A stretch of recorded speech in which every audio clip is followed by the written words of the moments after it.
noches, bienvenidos de nuevo a este pequeño rincón del cinéfilo. En las últimas críticas que he hecho, exceptuando Máquinas Mortales de Mortal Engines, esta pequeña superproducción del equipo técnico de Peter Jackson, hemos estado viendo pues películas de otras generaciones, como los años 50, con Cantando bajo la lluvia, y El hombre que mató a Liberty Balance dentro de los años 60. Y esta vez pues toca subir un poquito más de peldaño e irnos pues 10 años después hacia la década de los 70, más concretamente hasta 1973, cuando un director,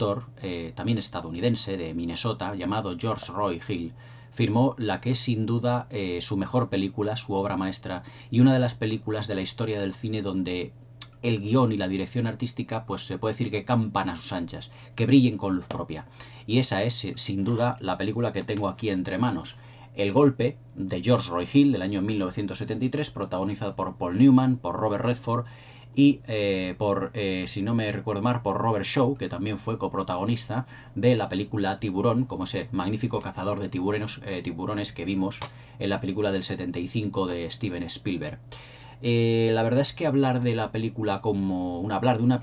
El golpe es hablar de una película donde todo está calculado prácticamente al milímetro, donde la planificación es tan sumamente importante prácticamente como el diseño de producción. Aquí la dirección artística pues cobra especial protagonismo, ya que es una película, bajo mi punto de vista, se puede decir hasta cierto punto teatral, y es que se desarrolla por una serie de actos donde nos van explicando una serie de acontecimientos que cada uno es consecuencia del anterior, y que poco a poco van fraguando lo que se puede decir que es la película por excelencia de los timadores, es decir, de esas personas que engañan a la gente constantemente para conseguir dinero fácil, dinero negro,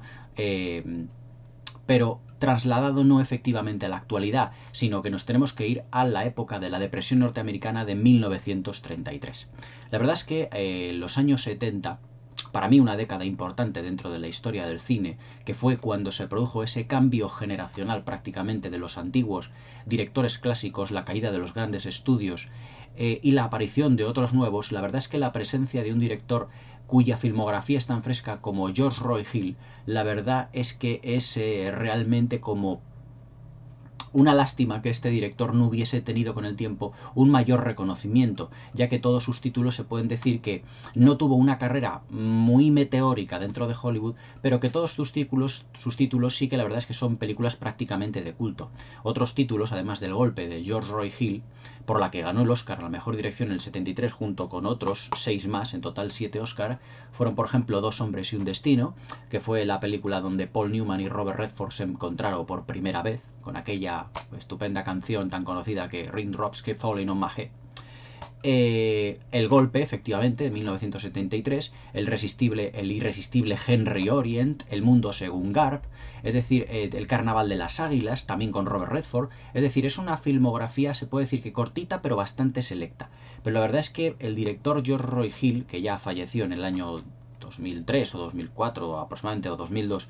pues la verdad es que se puede decir que muchos cinéfilos le teníamos como un poco olvidado, como un poco de lado. Pero la verdad es que con la película que os vamos a comentar, que os voy a comentar esta noche, pues se puede decir que firmó con letras de oro su nombre en la historia del cine, ya que su película pues es un auténtico prodigio de lo que es el guión, de lo que es la importancia de un buen guión dentro de una película, y también de un aspecto técnico y artístico tan importante como es el diseño de producción. Se puede decir que estos dos conceptos son los que mejor maneja George Roy Hill para dar vida pues a esta historia de timadores tan sumamente, pues se puede decir, cómica, graciosa en algunos momentos, pero que no deja de mostrarnos una etapa muy sombría de los Estados Unidos, una etapa donde efectivamente en 1933 se había producido 4 años antes el crack del 29, donde la mayoría de grandes empresas se habían venido a la quiebra, había mucho caos en el país, mucho desorden. La verdad es que la policía estaba comprada por grandes capos de la mafia que estaban empezando pues a hacer de las suyas, que habían acumulado grandes cantidades de dinero. Y al igual, por ejemplo, que en el King Kong de Peter Jackson, en el que Peter Jackson pues nos muestra el principio de la película, nos muestra, pues, digamos, el contexto donde se está desarrollando o se va a desarrollar la película, es decir, en aquella Nueva York de principios de los años 30, donde el vodevil ya estaba prácticamente de capa caída, donde evidentemente había muchísima pobreza, había robos, había atracos, con excesiva facilidad debido a, pues, a que mucha gente se fue al paro, a la quiebra. Pues evidentemente, pues la película del golpe, que se desarrolla 40 años antes de cuando se rodó, de los años 70 a los años 30, no podía ser menos como auténtico clásico que es. Y la verdad es que un primer plano de la película pues nos expone pues dónde en realidad nos vamos a meter, en qué contexto nos vamos a meter. Y es en el contexto en el que una serie de personajes pues están haciendo como cola, están esperando algo, y es precisamente pues intentar engañar, intentar robar, intentar quitar dinero, que muchas veces pertenece a otros capos de la mafia que tienen comprados a los políticos, a los alcaldes, a los policías, y la verdad es que en los primeros minutos de película eso es lo que realmente se nos plasma en el golpe. Es decir, una recreación de época muy trabajada, muy estricta, debido a un diseño de producción realmente prodigioso y fantástico, como comentaremos luego en la parte técnica de la película, que lo que nos hace es directamente situarnos de un modo muy directo, como una auténtica declaración de intenciones, en lo que es el contexto histórico de la película. Y a continuación, pues precisamente ya se nos presenta el personaje de Johnny Hooker, interpretado por Robert Redford, que es uno de los timadores que va a dar pues el gran golpe a uno de los grandes capos de la mafia que entonces estaban dominando el Nueva York y el Chicago de los años 30. Se puede decir argumentalmente que El Golpe es una película sumamente de venganza en lo que es una esencia, ya que el personaje de Robert Redford realiza una serie de engaños, de timos, con un compañero suyo, que es Robert Earl Jones, el padre de James Earl Jones, es decir, el actor padre de James Earl Jones, que lo que hacen pues es realizar una serie de atracos, de timos, en todo lo que son los barrios. Pero uno de los atracos que realizan al principio de la película, precisamente uno de los timos, uno de los engaños, es quitarle dinero a una persona cuyo dinero, precisamente, pertenece a uno de los capos mafiosos más importantes de lo que es el Nueva York y el Chicago de los años 30, llamado Lonegan, interpretado por Robert Shaw, que luego posteriormente entrará en escena con una interpretación realmente fantástica, como siempre nos tuvo acostumbrados en aquella película Desde Rusia con Amor de James Bond, o como en Tiburón de Steven Spielberg en 1975, 2 años después de rodar El Golpe. En esta secuencia nos da a entender a qué es lo que nos vamos a ver, qué es lo que nos vamos realmente a dedicar a ver la película, qué es lo que nos vamos a encontrar en la película. Y es un gran y gigantesco engaño, urdido de una manera realmente extraordinaria, pero todo con un afán de venganza para conseguir una buena cantidad de dinero para vengar la muerte de ese personaje que es Robert L. Jones, que es el personaje compañero de Robert Redford, que luego le matan precisamente por haber robado dinero, sin saberlo, un dinero perteneciente precisamente a uno de esos capos mafiosos que dominaban en los años 30 en las calles de Nueva York. Robert Redford, al ser su compañero, un amigo con el que hace los timos, pues evidentemente pues al que tiene mucho cariño, pues decide pues irse a una cierta parte de la ciudad donde sabe o donde le están diciendo, donde un amigo dice, su amigo Robert L. Jones le dice que debido a su edad pues ya quiere dejar de realizar timos, de realizar engaños, y que quiere una vida tranquila, pero que contacte evidentemente con el personaje que se llama Gondorff, Henry Gondorff, que es precisamente el personaje interpretado por Paul Newman, que se puede decir que es casi como el alma de la película, es decir, la columna vertebral donde todo gira en torno, ya que él es uno de los más grandes timadores de Nueva York, pero que en ese momento está, según él, pues un poquito en horas bajas, no le apetece llevar a cabo proyectos, y realmente donde se va a meter, junto con Robert Redford, va a ser en la auténtica boca del lobo, ya que va a intentar engañar a uno de los más importantes capos mafiosos que tiene comprados a políticos, tiene comprados a los policías y todo ello, y evidentemente la empresa que van a cometer pues realmente no va a ser fácil, ya que van a necesitar de una gran parafernalia, de ayudas también de gente muy profesional en todo lo que es el ámbito de los timos, de los robos, para poder darle, por así decirlo, con este hombre, así decirlo, vengarse realmente y birlarle una cantidad de dinero realmente gigante y estrafalaria. Lo que es el desarrollo argumental de la película es complejísimo, es decir, es uno de los guiones, uno de los libretos más sobresalientes que yo he visto dentro de una película. La película se desarrolla argumentalmente de un modo tan milimétrico como un mecanismo de relojería funciona. Es decir, todos los personajes tienen su momento cumbre, todos los personajes están perfectamente definidos, no hay diálogo gratuito, no hay plano gratuito, es decir, se puede decir que El Golpe es una película en donde todos sus personajes tienen una gran importancia. Y eso nos retrotrae a lo que se estaba diciendo anteriormente al principio del vídeo, que tiene una estructura narrativa muy similar, por ejemplo, a la de una obra de teatro. Me explico. El Golpe empieza pues con una serie de títulos de crédito como si fuera pues efectivamente una obra de teatro. Me explico. Con las máscaras del teatro griego, originarias del teatro griego, donde está la típica máscara de la sonrisa y la típica máscara de la boca pues hacia abajo,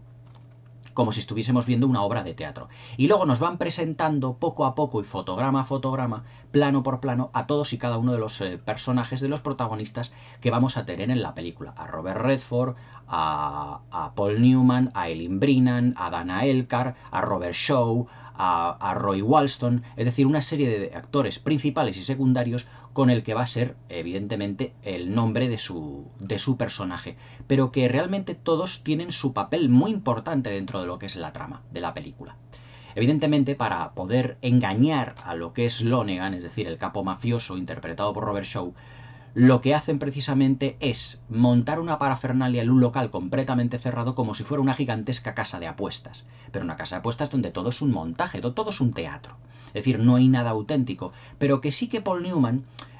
llamando a todos a su elenco de amigos y de contactos, consigue que todo sea prácticamente verosímil. Es decir, lo que hacen Paul Newman, Robert Redford y todo este grupo de personajes, de timadores, es interpretar una gigantesca obra de teatro para que el personaje de Lonegan, el personaje precisamente del capo mafioso, se trague todo eso y que por lo tanto pues les deje una cantidad de dinero importante. La verdad es que el plan trazado precisamente dentro de la película, de lo que es el gran timo, lo que llaman en el acto de la película el golpe, es decir, la auténtica estafa, el golpe, es toda una puesta en escena realmente maravilloso. Porque todos los que son actores, que hacen a su vez de actores dentro de esa obra de teatro, de ese pequeño teatrillo que es esa casa de apuestas, pues la verdad es que interpretan su papel dentro del papel de la película de una manera absolutamente maravillosa, ya que Lonegan no, por así decirlo, no sospecha, se supone que es un capo mafioso con experiencia, no sospecha en ningún momento de que le puedan estar tomando el pelo. Entonces él entra en la casa de apuestas y lo primero que oye pues son cómo van las carreras de caballos, una señora le viene y le quita el abrigo para colgárselo, ve gente en las taquillas haciendo sus apuestas, están... por así decirlo, los que van anotando en las pizarras aquellas los resultados de las carreras, es decir, todo está hecho con una verosimilitud fantástica. Es una película que tiene además un punto muy curioso, y es que asistimos al making of, por así decirlo, al cómo se hizo precisamente toda esa puesta en escena, ya que escogen esos timadores profesionales un local y en el que prácticamente una semana tienen que montar una casa de apuesta tan perfectamente verosímil para que este capo mafioso, pues evidentemente no sospeche de que es un auténtico engaño. Y urdir toda una comedia con diálogos, situaciones, todo. Es decir, como si fuera una película dentro de otra película. O mejor dicho, una pequeña obra de teatro dentro de una película. O mejor, todavía, más difícil todavía, una obra de teatro dentro de una película que parece una obra de teatro. Es decir, todo lo que son las secuencias, es decir, todo lo que son, digamos, la estructura narrativa de la película, está fundamentada en una serie de actos, como si fuera una obra de teatro. Acto 1, la presentación de los personajes. Acto 2, cómo van realizando el plan maquiavélico para conocer a este señor. Acto 3, cómo le conocen. Acto 4, cómo le dan esquinato. Acto 5, cómo dan el golpe. Pero evidentemente ese guión, que al principio de la película solo va encaminada a realizar el timo, luego tiene una serie de ramificaciones realmente magníficas. Porque nos damos cuenta que también engañan, por ejemplo, a un policía que a su vez está comprado por el capo mafioso, por Robert Shaw. Es decir, tienen en cuenta el personaje de Paul Newman, que es el cerebro, por así decirlo, de toda esta parafernalia para engañar al mafioso, a Robert Shaw. Digamos que tiene en la cabeza toda una obra de teatro montada y todas las posibilidades que pueden darse dentro de esa gran comedia que van a montar para que el personaje del mafioso, pues evidentemente no sospeche en absoluto. Le dicen dónde tiene que ir a un local especial para recibir una llamada de teléfono, que se supone que es totalmente clandestina, para ir a la casa de apuestas, que también es clandestina, y hacer una apuesta con un dinero que que es auténtico, pero que ellos están utilizando un dinero falso a su vez para dar el pego. Es decir, todo está tan bien trabajado,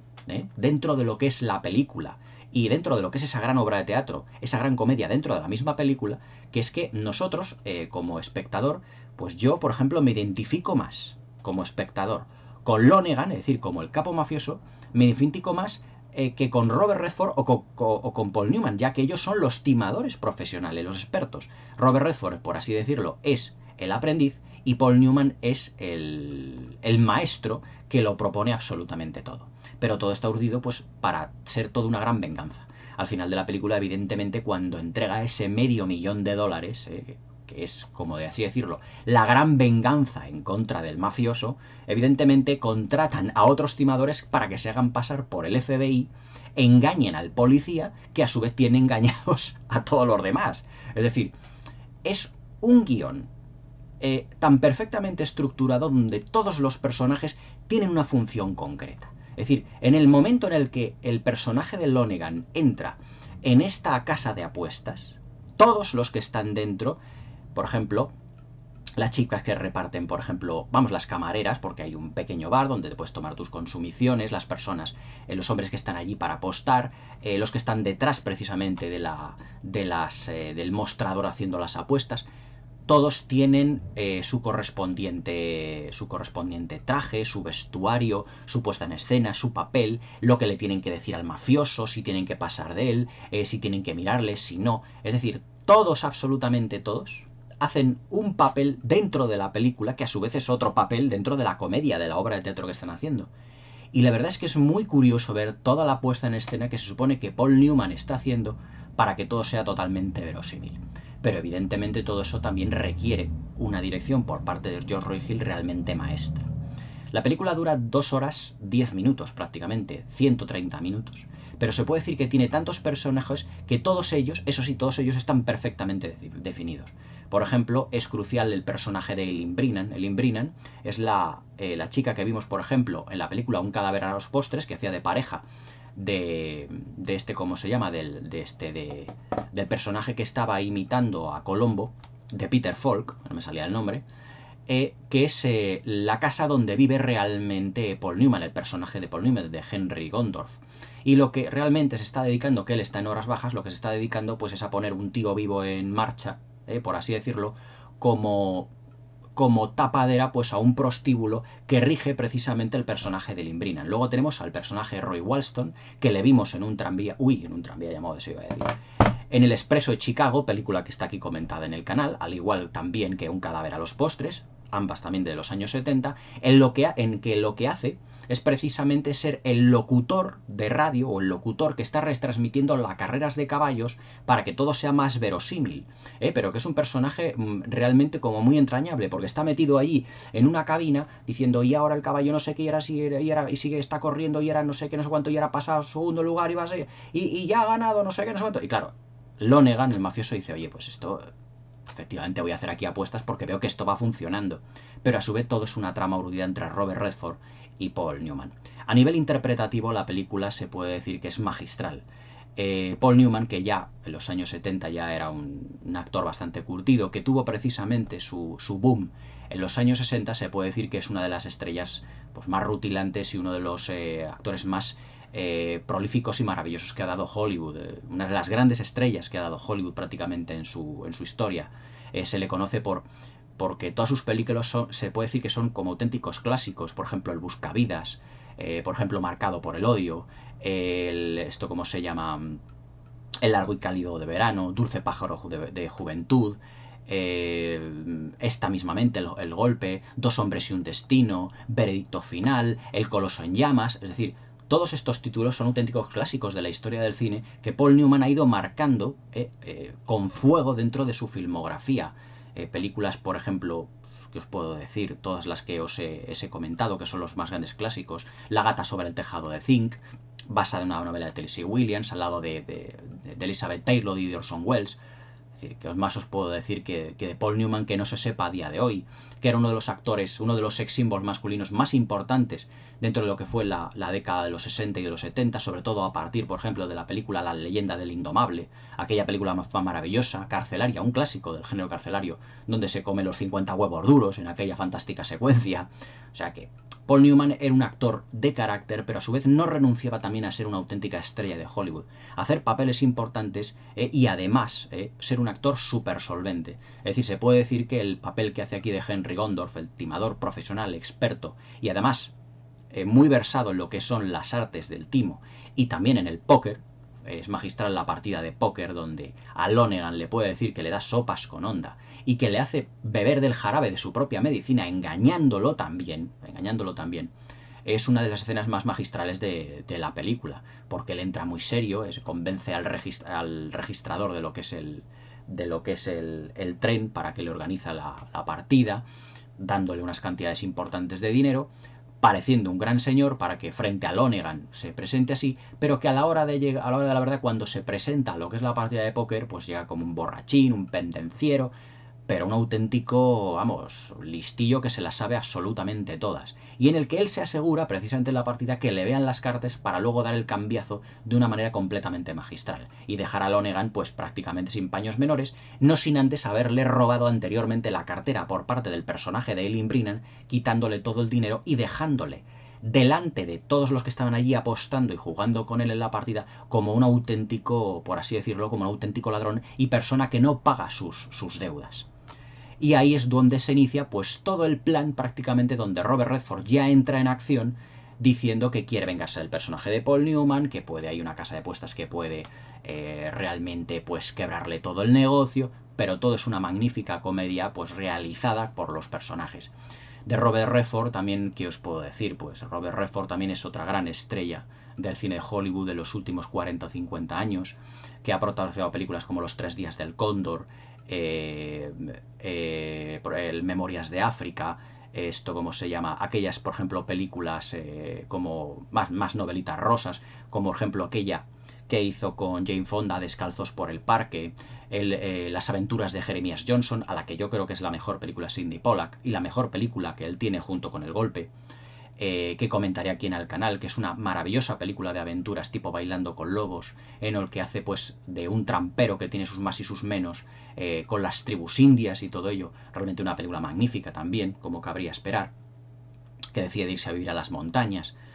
Y luego tenemos el tercero en discordia, pues que es a Robert Shaw, que ya le conocíamos anteriormente pues por una película que posteriormente, 2 años después, se iba a convertir también en un clásico, que fue Tiburón de Steven Spielberg, también de ser uno de los matones de Desde Rusia con Amor, con Sean Connery, en 1963, es decir, un secundario, por así decirlo, de lujo, dentro del Hollywood de los años 60 y de los años 70. Pero evidentemente el punto fuerte que tiene, evidentemente en el aspecto argumental y artístico la película, es evidentemente el guión. El guión es un prodigio de capacidad organizativa entre todos los personajes, ya que todos ellos digamos que tienen su momento cumbre. Hasta la persona que está organizando, por así decirlo, todo lo que es el gran timo al personaje de Robert Shaw, se puede decir que lo interpreta de un modo un poco, por así decirlo, como muy dejado, muy austero, muy intencionadamente, como si no le diera importancia a las cosas, porque estamos en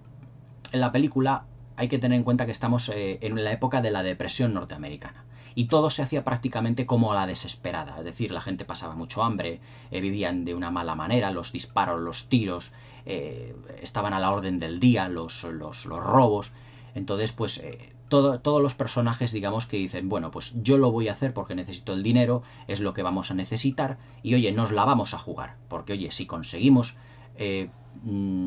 engañar a este hombre y conseguir $500,000 o $1,000,000 o $2,000,000, pues evidentemente no vamos a perder nada, porque ya prácticamente se puede decir que si realizamos un tiro y a la vuelta de la esquina nos pegan un disparo, estamos prácticamente muertos. Entonces no tenemos nada que perder. Eso es lo que prácticamente se da a entender en todos los personajes de la película. Pero la verdad es que en ese sentido está realmente magníficamente retratada por todos sus actores el film, desde el primero hasta el último, hasta el más secundario. Todos tienen, digamos, su momento de gloria. Incluso un pequeño personaje,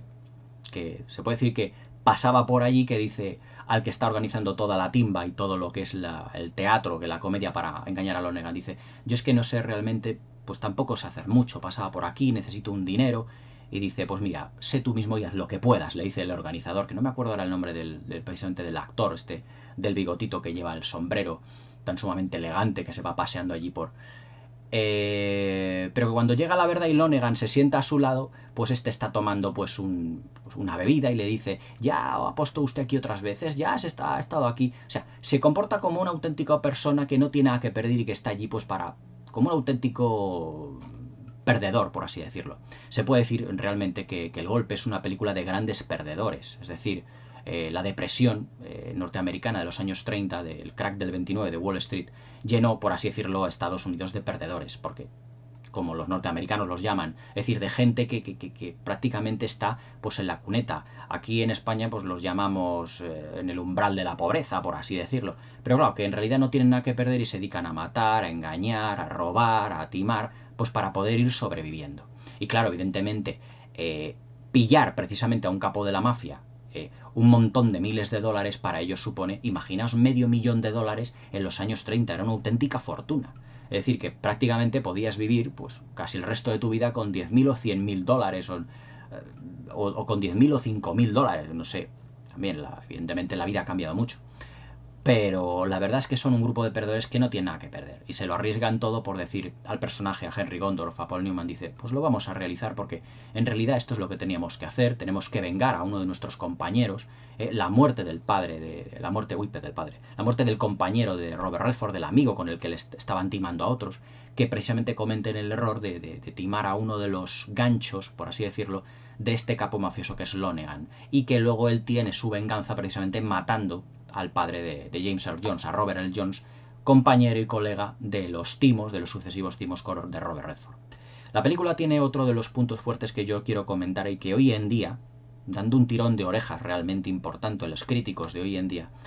es otro de los aspectos ya dentro de la parte técnica, pero también se puede decir artística, y es la importancia en una película del diseño de producción y del diseño de vestuario en todo momento. La recreación de época que tiene Josh Roy Hill en la película El Golpe es de una suma pulcritud y de una importancia capital. Los personajes, la verdad es que parece que están hechos directamente para entrar y salir en todas esas habitaciones con una soltura y con una, por así decirlo,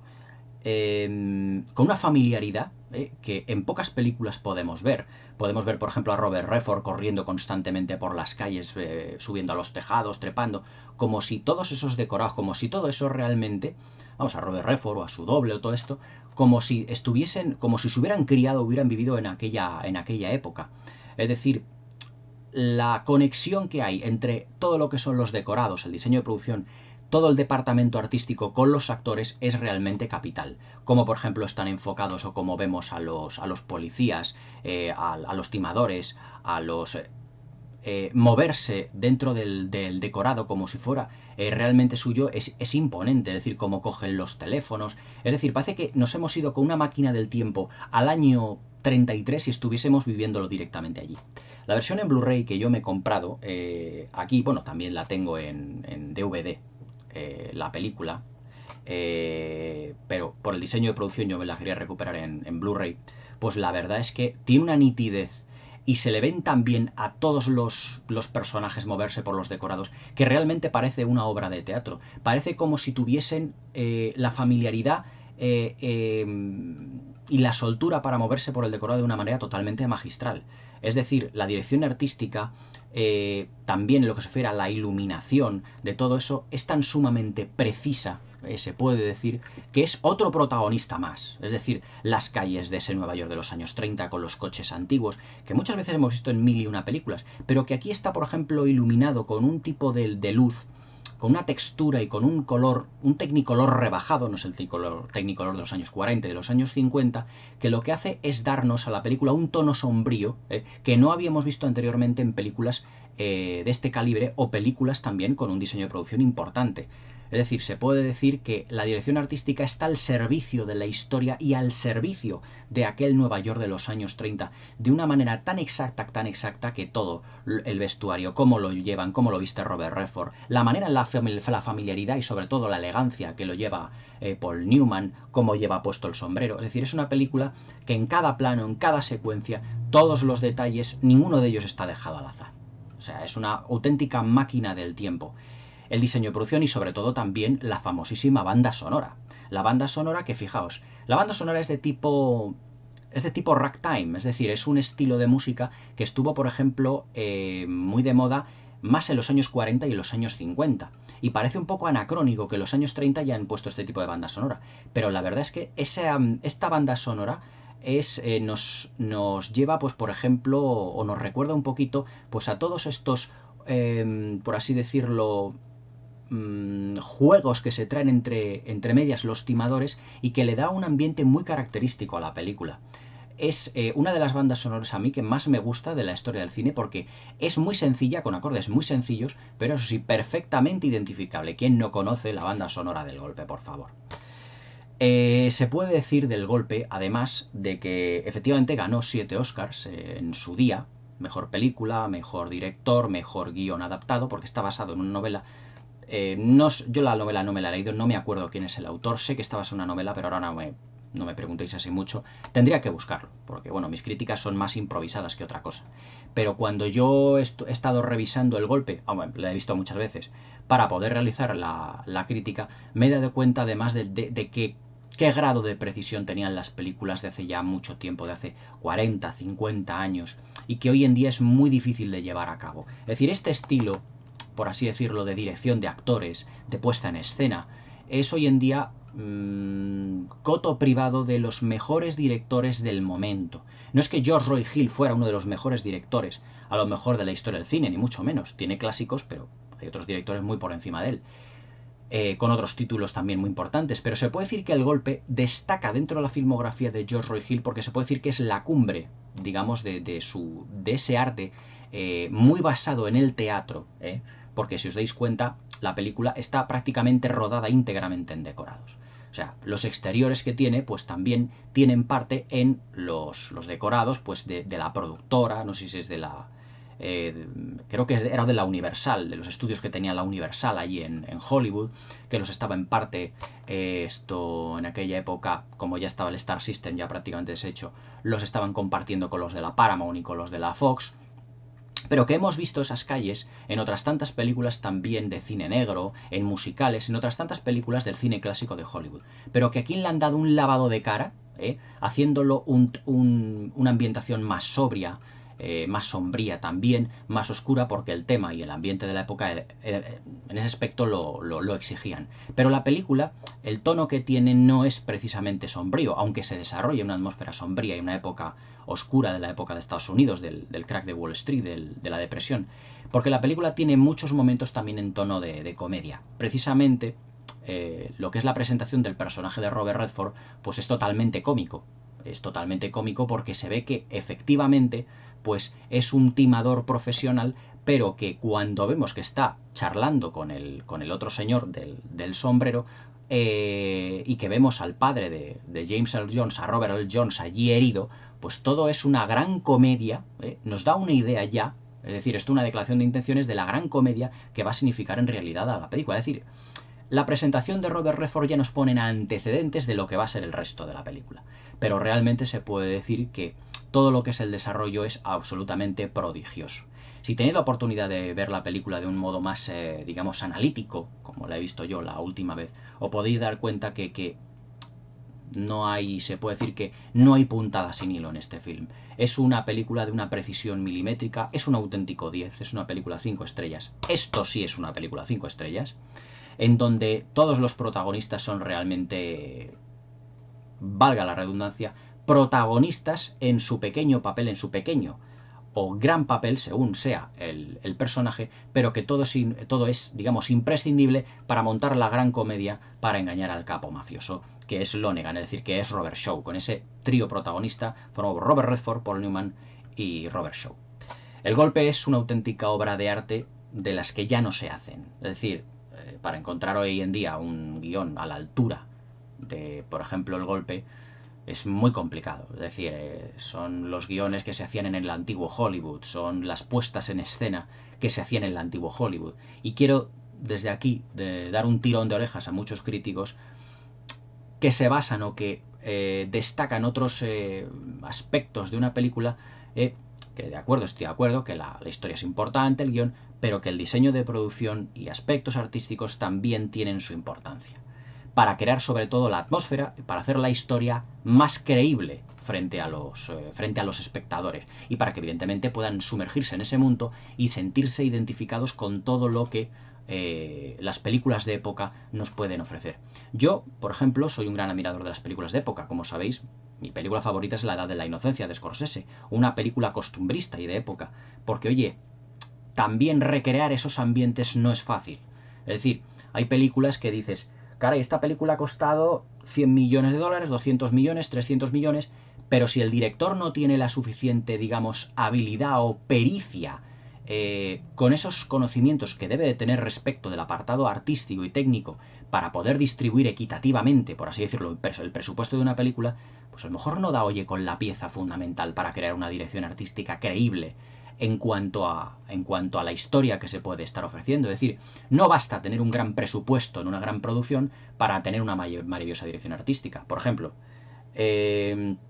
os puedo decir una película que tiene una dirección artística muy ampulosa, pero que está completamente, por así decirlo, ya no desfasada, sino que no viene en consonancia con la historia. Por ejemplo, Romeo y Julieta de William Shakespeare, dirigida por Baz Luhrmann. O la misma Moulin Rouge, dirigida también por Baz Luhrmann. Se puede decir que si tú lo que quieres hacer en el caso de Moulin Rouge es hacer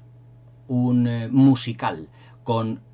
canciones de música pop, un ambiente, por ejemplo, de época, es totalmente anacrónico. Si tú lo que quieres hacer es una historia, por ejemplo, de dos amantes, como el William Shakespeare, el Romeo y Julieta de William Shakespeare, pero con una ambientación completamente moderna, pues es equivocado. Es decir, luego el producto que te puede salir puede ser el no demasiado, digamos, halagüeño, no demasiado